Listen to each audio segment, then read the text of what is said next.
হাইতির রাজধানী port of প্রিন্সের কাছে কিংসকফ এলাকায় সশস্ত্র গ্যাংয়ের রাতভর হামলায় অন্তত ৪৭ জন নিহত হয়েছেন।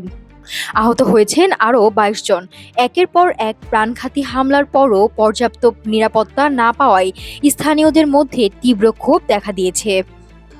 সোমবার রাতে পাহাড়ের ঢলের জনপদ কিংসকফে হামলা চালানো হয়। স্থানীয়দের অভিযোগ, পুলিশ স্টেশন থেকে মাত্র কয়েক মিনিটের দূরত্বে হামলা হলেও আইনশৃঙ্খলা বাহিনী তাদের সুরক্ষা দিতে ব্যর্থ হয়েছে। জাতিসংঘ জানিয়েছে হতাহতের সংখ্যা পরিবর্তিত হতে পারে। মানবাধিকার সংগঠন RNDDH জানিয়েছে হামলায় ৩০ থেকে ৪০ জন নিহত এবং ১৫ থেকে ২০ জন আহত হয়েছেন। গত বছর থেকে কিংসকফে সশস্ত্র গ্যাং প্রায় ১ ডজন হামলা চালিয়েছে।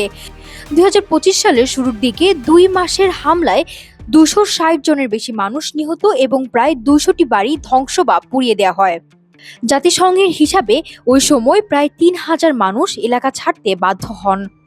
সর্বশেষ হামলার সময় বেশ কয়েকটি বাড়িতে আগুন দেওয়া হয়েছে। স্থানীয় বাসিন্দারা পুলিশ প্রধানের পদত্যাগ দাবি করেছেন। হাইতির সরকার হামলাটিকে জঘন্য বলে নিন্দা জানিয়ে নিরাপত্তা জোরদারের প্রতিশ্রুতি দিয়েছে। রাজধানী ও আশপাশের এলাকায় দীর্ঘদিন ধরে সশস্ত্র গ্যাংগুলোর নিয়ন্ত্রণ বাড়ছে।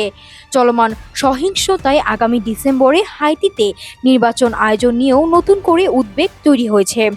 ১ দশকের মধ্যে এবারই দেশটিতে প্রথম নির্বাচন হওয়ার কথা রয়েছে। নাফসা সামিয়া, ঢাকা টুডে।